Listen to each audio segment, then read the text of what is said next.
ब्राह्मण तो बड़े धार्मिक थे, सदाचारी थे, हमेशा धर्म कर्म पुण्य काम में लगे रहते थे। उनकी जो श्रीमती जी थी उनका नाम है श्रीमती धुंधली बाई।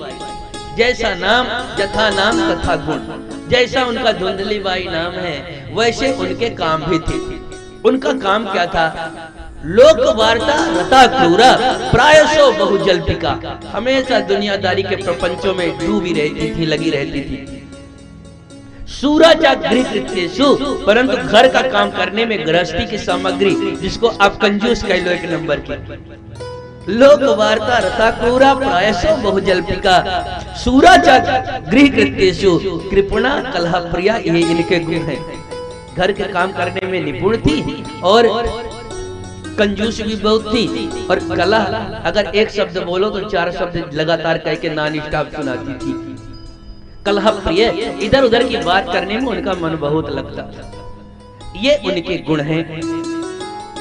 एक दिन आत्मदेव सूर्य भगवान को और अपने पितरों को जल दे रहे थे, तो जल देते समय उनके पितर गर्म आंखों से अश्रु प्रवाहित करने लगे। वो पितर मानो कह रहे होंगे, आत्मदेव क्या तुम्हारे बाद हमको जल देने वाला, हमारे परिवार में जल देने वाला कोई और नहीं बचेगा? क्या तुम अंतिम हो जो मुझको जल दे रहे हो, तर्पण मिल रहा है, पितृतर्पण कर रहे हो? दुखी मन से थी। ऐसी घर की स्थिति है साहब कि एक गाय ला करके रखा उन्होंने कि कुछ दूध मिलेगा। जब से गाय आई तब से गाय बंध्या हो गई, एक भी बछड़ा बच्चा नहीं दिया उसने। घर में आम का पेड़ लगाया है, वो पेड़ भी एक फल भी उसमें नहीं लग रहा है। तो इतना दुखी हो गए, और दुखी होकर के आत्मदेव निकल करके एक वन में चले गए। प्यास लगी, एक सरोवर में थोड़ी जल पिया, गर्मी बहुत थी तो आराम करने के लिए एक पेड़ के नीचे बैठ गए। जैसे पेड़ के नीचे बैठे उतनी देर में एक कोई ऋषि सन्यासी संत वहां से निकले। उनको लगा ये कोई ब्राह्मण है, आत्मज्ञानी मालूम पड़ता है, शायद ये भगवान को ढूंढने के लिए वन वन भटक रहा होगा, कोई उपाय इसको चल करके बता देते हैं ताकि इसके मन की जो भ्रांति है भगवान कैसे मिलेंगे उसको पता चल जाए, इसके मन का संशय दूर हो जाए कि भगवान जरूर मिलेंगे। जैसे जाकर के पूछ लिया, कथम रोदसी विप्रत्वम काते चिंता बलीयसी बदतम सत्वरम मह्यम स्वस्य दुःखस्य कारणम। कथम रोदस विप्रत्वम, हे ब्राह्मण देवता आप इस तरह क्यों रो रहे हैं? कौन सी ऐसी चिंता है जो आपको सताए जा रही है, आपको खाए जा रही है? बदतम सत्वरम मह्यम, आप कृपा करके सच सच बताओ, आपके दुख का कारण क्या है? सन्यासी को देख करके आत्मदेव फूट फूट करके रो करके कहा, किम ब्रवामि ऋषे दुखम पूर्व पापेन संचितम मदीयः पूर्वजास्तोयम कवोष्णमुपभुञ्जते। हे विप्रवर, हे पूज्य महात्मन, हम अपने अपना जो दुख है, अपनी जो समस्या है उसको हम आपको क्या बताएं? एक समस्या होती तो बता देता। मेरे पूर्व जन्म के पाप ही इतने हैं, पूर्व पापेन संचितम, मैंने इतना पाप को इकट्ठा कर लिया है कि मेरे आज तक एक कोई पुत्र की प्राप्ति नहीं हो सकी। हमारे हाथ का जल अब मेरे पितर ग्रहण नहीं कर रहे हैं, गरम गरम अश्रु प्रवाहित कर रहे हैं। अपने सारे दुख को कह के सुना दिया। उस सन्यासी को लगा, मैं तो सोचा था भगवान को पूछने के लिए आया होगा, ये तो बेटा बेटी मकान दुकान के ही चक्कर में लगा। इसलिए सर्वप्रथम सन्यासी ने पहले बहुत समझाया, हे विप्रवर, आपको इस तरह रुदन पुत्र पुत्र आदि के लिए नहीं करना चाहिए। मुंचा ज्ञानम प्रजारोपम बलिष्ठा कर्मणो गति विवेकम तो समासाद्य त्यज संसार वासनम। मुंचा ज्ञानम, ये बेटा बेटी पुत्र कलत्र के चक्कर में मत पड़ो, ये मिथ्या ज्ञान है। आप इनको छोड़ करके आप भगवान के शरण में चले जाओ। पुत्र अगर आपका लायक है, पुत्री लायक है, तो ही आपका उद्धार हो पाएगा। अगर आपका पुत्र हुआ और वो नास्तिक निकल गया, वो भगवत विमुख निकल गया, कुमारगामी निकल गया, तो पुत्र हो जाने के बाद भी स्वर्ग में बैठे पितरों को भी वो पापी दुराचारी पुत्र वो स्वर्ग से नरक में गिरा देता है। इसलिए तो हमारे धर्मशास्त्र में लिखा है कि आप अपनी बेटी बेटा को कोई सिनेमा हॉल में ले जाकर के मूवी दिखाओ या ना दिखाओ, पर 5 दोहा रामायण का, कभी महाभारत प्रकरण का और कभी भगवान से संबंधित जितना जो कुछ विषय है उसको जरूर दिखा लो। क्योंकि सिनेमा घर में जाने से ही केवल आत्म कल्याण नहीं होना है, क्योंकि सिनेमा घरों में क्या होता तो भगवान ही जाने। अभी एक पिक्चर कई करोड़ रुपए लगा करके बनाते हैं, करोड़ों रुपए लगा करके एक बड़ी मार्केट है और उसमें करोड़ों रुपए लगा करके बड़े बड़े सिनेमा बनाते हैं, फिल्मों को बनाते हैं। और उन फिल्मों में दिखाते क्या है साहब, आदि पुरुष नाम की फिल्म अभी जल्दी बन रही थी, सब लोगों ने सुना होगा, तमाम टेलीविजन में देखा होगा। अब सीता जिनका पति वनवासी बन करके घूम रहा है, अगर मॉडर्न युग की सीता बना के घुमाएंगे दिखाएंगे तो ये चलचित्र वालों का काम, सिनेमा हॉल वालों का काम तो यही है, किसी कैरेक्टर को कैसे पेश करना कुछ कहा ही नहीं जा सकता। हम सब सनातन धर्मावलंबी लोग जानते हैं कि भगवान चप्पल पहन के नहीं चलते, जूती पहन करके नहीं चलते, भगवान तो चरण पादुका खड़ाऊ पहन करके चलते हैं। और भरत जी चरण पादुका लेकर के आए, वहां से चप्पल लेकर के नहीं आए। और साहब जिस किरदार को निभा रहे हैं, उस किरदार को निभाने में उस आराध्य के प्रति, अगर उस इष्ट के प्रति मन में निष्ठा होगी तब तो कोई बात नहीं है। पर उनको तो केवल व्यवसाय करना है, केवल उनको रुपए कमाना है, बेचना है, इसलिए उनको इससे फर्क ही नहीं पड़ता। वो तो वही बनाते हैं जो उनको दिखना है, जो करना है, किसी चीज का विरोध नहीं है। रामानंद सागर जी ने रामायण बनाया, ऐसा लगता है एक एक पात्र जीवित हैं, ऐसा लगता है सामने वो पात्र को सबको देख रहे हैं। ऐसे बहुत से जो समाज को प्रेरणा देती है, जो समाज को जोड़ती है, जो समाज को भेदभाव नहीं करती, अगर ऐसा कुछ दिखाया जाता है, किया जाता है, तो उससे बढ़कर के और कुछ है ही नहीं। इसलिए हम लोगों के लिए जरूरी संस्कार हो। मुंचा ज्ञानम प्रजारूपम बलिष्ठा कर्मणो गति विवेकम तो समासाद्य त्यज संसार वासनम। हे ब्राह्मण, आप विवेक का आश्रय ले लीजिए, ये मिथ्या भ्रम आप छोड़ दीजिए। जैसे का मिथ्या भ्रम छोड़ दीजिए, विवेक का आश्रय ले लीजिए। और फिर कहानी भी सुना दिया कि जिसका बेटा नालायक होता है वो पितर भी स्वर्ग से नीचे आ जाते हैं। धन्य कौन है? वो माता का गर्भ धन्य है जिनका बेटा अथवा बेटी भगवान के भक्त हैं। भगवान का भक्त मतलब सन्मार्ग पर चलने वाले हैं, अच्छे कर्म को करने वाले हैं। अरे पुत्रवती जुबती जग सोई, रघुपति भगत जासु सुत होई। पुत्रवती जुबती जग सोई, रघुपति भगत जासु सुत होई। पुत्रवती जुबती जग सोई, पुत्रवती जुबती जग सोई। रघुपति भगत जासु सुत होई, रघुपति भगत जासु सुत होई। पुत्रवती जुबती जग सोई, पुत्रवती जुबती जग सोई। रघुपति भगत जासु सुत होई, रघुपति भगत जास सुत होय, जास सुत होय, जास सुत होय। यश वैष्णवाः पुत्र जननी सावधीयते, जिसका बेटा वैष्णव है, संस्कारी सत्कर्म करने वाले को है, जननी सावधीयते, वही जननी जननी है, वही माता माता है और उसी का जीवन धन्य है।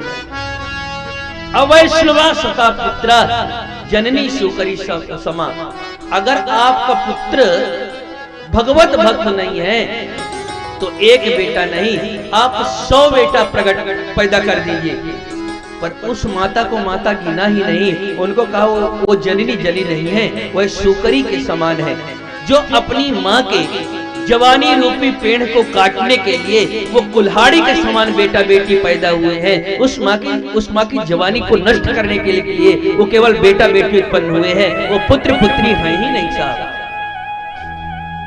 इसलिए कुछ और दीजिए चाहे न दीजिए, पर अपने बेटा अथवा बेटी को आप वैष्णव बनाइए, सत्कर्म में लगाइए, अच्छे कर्म में लगाइए।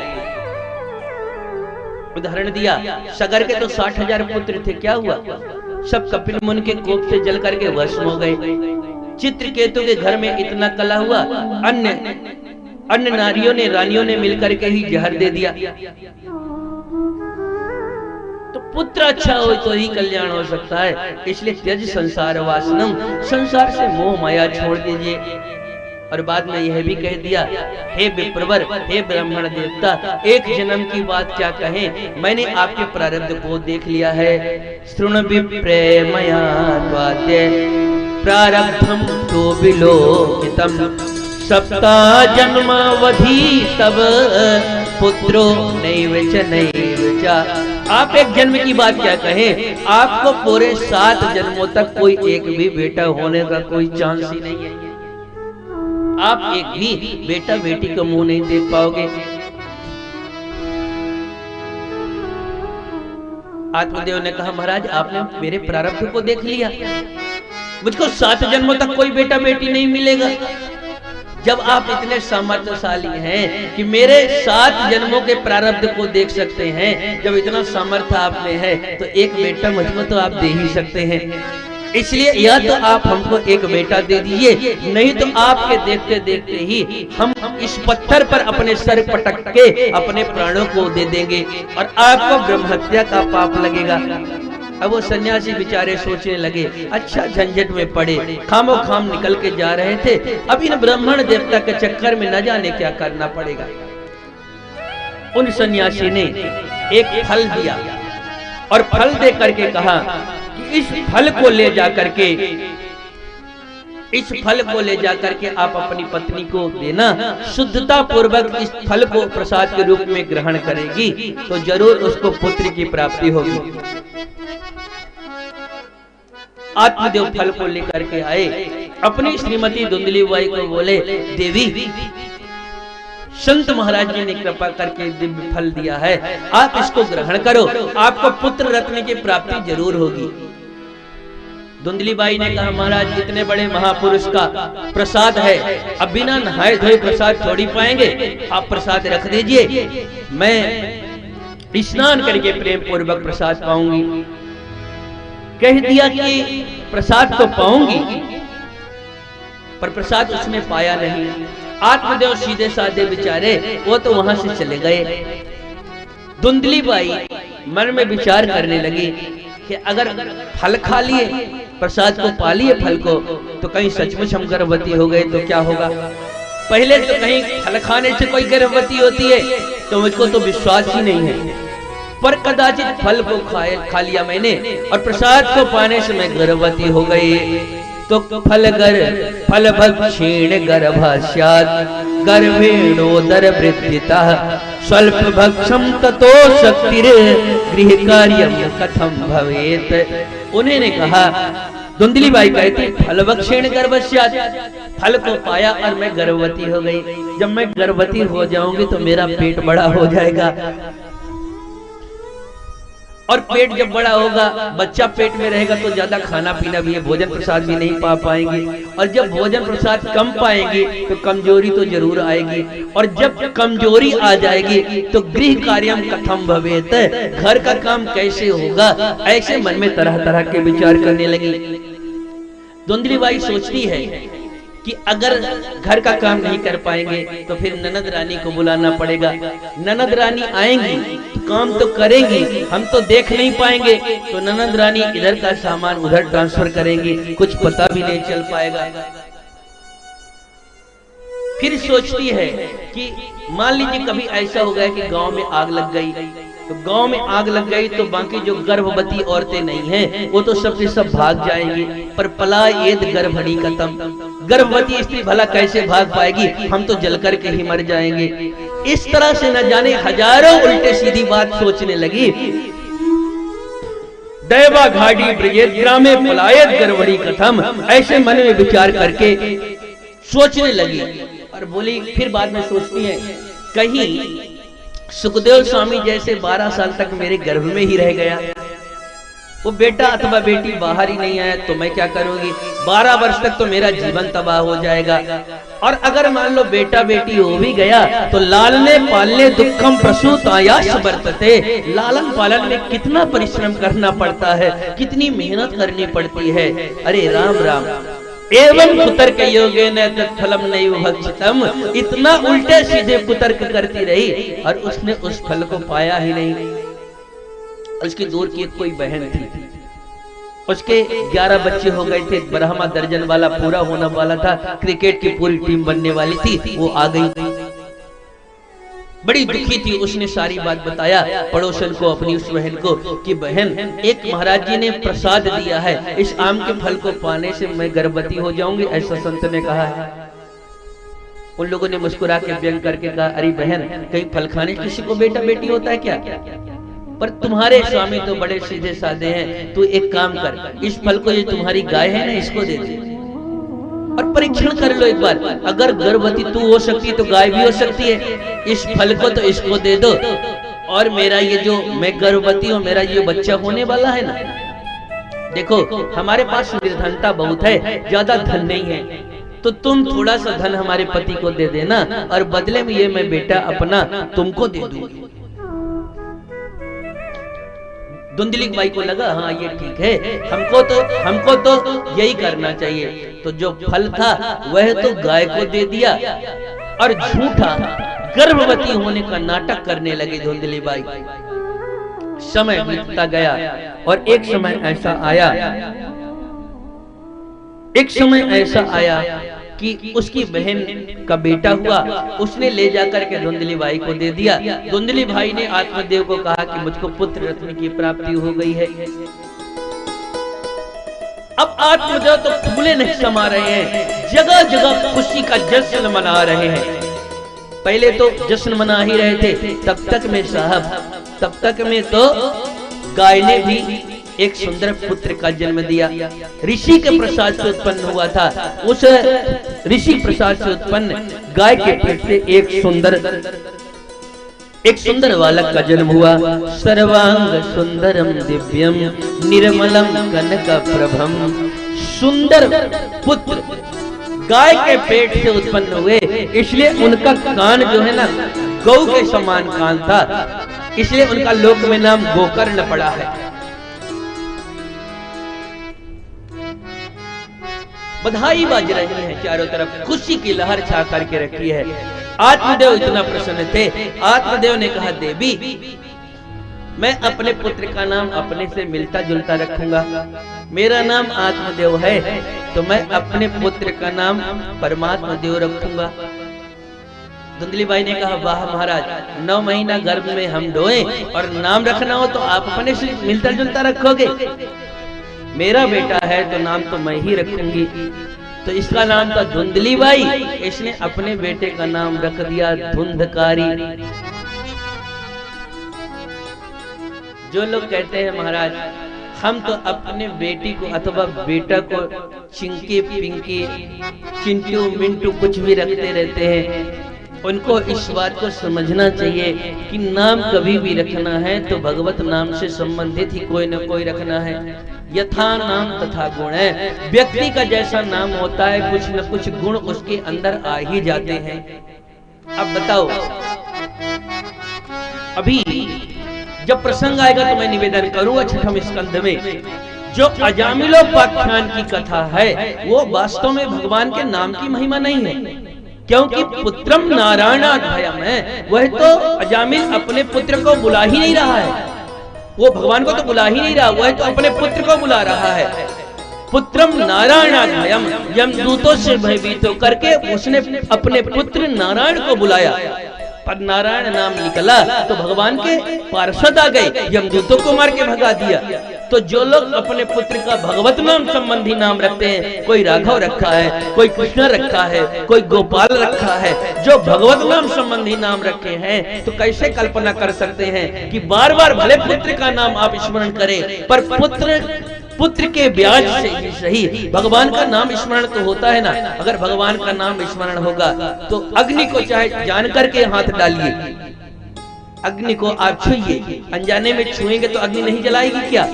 अग्नि का तो काम ही जलाना, आप जान करके छुए चाहे अनजाने में छुए वो तो जलाएगी ही जलाएगी। ऐसे भगवान का नाम आप चाहे जान के ले, भाव कुभाव किसी भी हालत में, चाहे जैसे आप भगवान का नाम लें, भगवान का नाम आपका कल्याण करेगा ही। वो तो कल्याण करना उनका काम ये है। अरे भाव को भाव अनख आलस हो, भाव को भाव अनख आलस हो, भाव को भाव अनख आलस हो। नामे जपत मंगल दस हो, नामे जपत मंगल दस हो। आय कुभाय अनक आलस हो, भाव कुभाव अनक आलस हो, अनक आलस हो, अनक आलस हो। आप भगवान का नाम जाने में ले चाहे अनजाने में ले, भगवान का नाम तो अपना काम करेगा ही करेगा। धुंधकारी ने अपने पुत्र का नाम रख दिया, एक धुंधली बाई ने अपने पुत्र का नाम धुंधकारी रख दिया, और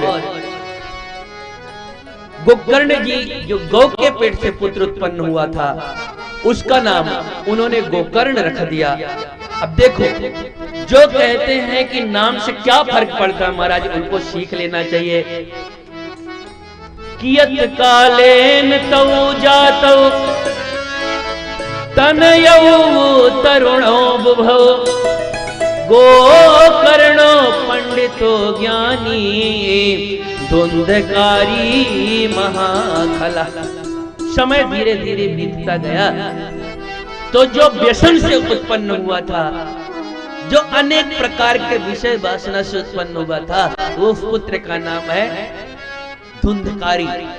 आगे चल करके वह धुंधकारी अनेक प्रकार के पाप कर्मों को करता है, मदिरा पान करता है, वेश्यावृत्ति में डूबा रहता है।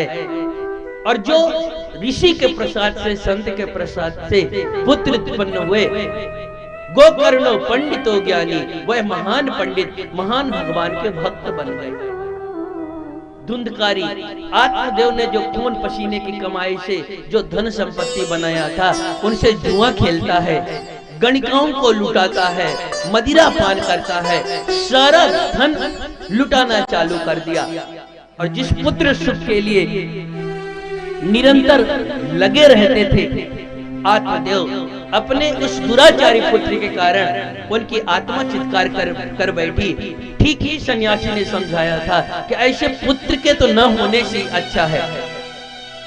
एक दिन धुंधकारी ने कहा, कवित्तम रूही, आप धन कहाँ रखे हो, जल्दी से बताओ। आत्मदेव ने कहा, जो कुछ भी था वो तो तुम सब ले जा करके नष्ट कर डाले, अब कहां से लाके दे। बहुत अपमानित किया, बहुत प्रताड़ित किया, अत्यंत दुखी हो गई। क्वतिष्ठामि क्व गच्छामि को मे दुखम व्यपोहेत। कहाँ जाऊं, किसके पास जाकर के अपने दुख को सुनाऊं, कौन मेरा सुनने वाला है। प्राणस्तजामि दुखेन हा कष्टम मम संचितम। लगता है मैं अपने प्राणों को आत्महत्या कर लूं। इस तरह से मन में विचार कर रहे थे कि मैं आत्महत्या करूं। अब देखो, उसी समय वो कोई जो संत सन्यासी थे ना, वो कोई सन्यासी सामान्य सन्यासी नहीं थे। अब वो दूसरा पुत्र तो दे नहीं सकते थे, पर आत्मदेव का कल्याण करने की मन में भावना थी।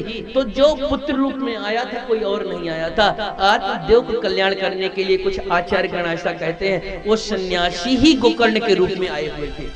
तो जब दुखी होकर के प्राण त्याग दे कहां जाए क्या करे, अतिशय दुखी जब हुए तो उसी समय गोकर्ण जी सामने आकर के प्रकट हो गए। गोकर्ण जी ने कहा, पिताजी आप इतना दुखी क्यों हैं, आपके दुख का कारण क्या है। आप बड़े भाई धुंधकारी को लेकर के दुखी हैं, तो आपको दुखी नहीं होना चाहिए, क्योंकि संसार में साहब कोई सुखी नहीं है। जितने भी लोग हैं सब दुखी हैं, सब दुखी हैं, कुछ न कुछ परेशानी सबकी बनी हुई है। न चेन्द्रस्य सुखम किंचित न सुखम चक्रवर्तिनः सुखमस्ति विरक्तस्य मुनिरेकांत जीविनः। यहाँ इंद्र सुखी नहीं है, चक्रवर्ती के सम्राट सुखी नहीं है। अगर कोई सुखी है तो मुनि एकांत वासिना, वन में तपस्या करने वाले निर्जन वन में जो सब कुछ छोड़ करके पड़े हुए हैं, वो केवल संत ही सुखी है साहब। जो भगवान के चरणों में पड़े हैं उनको छोड़ करके और कोई सुखी है नहीं। जो सुख पायो राम भजन में, भगवान के भजन छोड़ करके और कहां सुखी होगा।